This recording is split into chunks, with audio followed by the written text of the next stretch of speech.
इसमें सबसे ज़्यादा सक्रिय जो सरकार है उनकी राज्य सरकार, वो है कर्नाटक। हिंदू विरोध में जो जो हो सकता है, जिस जिस बात की वो कल्पना कर सकते हैं, वो सब कुछ कर रहे हैं। अभी पिछले महीने ही दशहरे का त्यौहार था। हिंदुओं का बहुत बड़ा त्यौहार है दशहरा, सबको मालूम है। बुराई पर अच्छाई की जीत का त्यौहार है।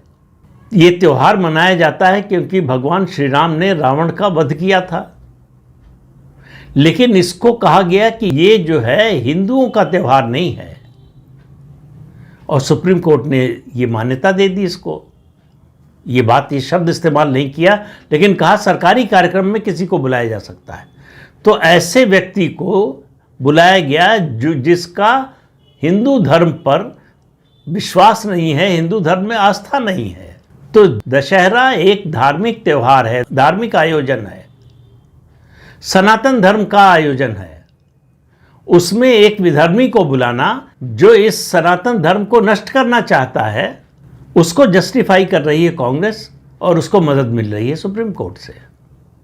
तो आप समझिए कि कितने बड़े पैमाने पर यह खेल चल रहा है और किस दिशा में देश को ले जाने की कोशिश हो रही है। तो प्रियंका खरगे के इस बयान के बाद कर्नाटक की कांग्रेस बहुत तेजी से सक्रिय हो गई है।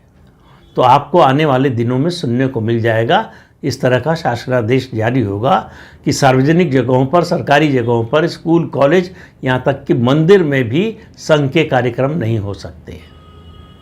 संघ की इस समय देश में 1 लाख शाखाएं हैं। 100 साल की उसने सफल यात्रा पूरी की है और अगले 100 साल की योजना है। लेकिन कांग्रेस को ये सब बातें समझ में नहीं आती, क्योंकि अगर विचारधारा से लड़ना है तो पहले उस विचारधारा को समझना पड़ेगा। तो कांग्रेस न तो संघ की और भाजपा की विचारधारा को समझती है, न ही उसके पास कोई विचारधारा बची है। तो ये विचारधारा विहीन जो संगठन है, राजनीतिक दल है, वो विचारधारा पर चलने वाले संगठन से लड़ना चाहता है। तो आप देखिए कैसी बेमेल लड़ाई है। तो कांग्रेस को भले ही लगता हो कि इससे उसका रास्ता आसान हो जाएगा, सत्ता में वापसी का रास्ता खुल जाएगा, लेकिन होगा इसका ठीक उल्टा। कांग्रेस जितना हिंदुओं के खिलाफ जाएगी, उतना हिंदू जागरण के अभियान में मदद करेगी। प्रियंका खरगे को उनकी दूसरी महत्वाकांक्षा भी है।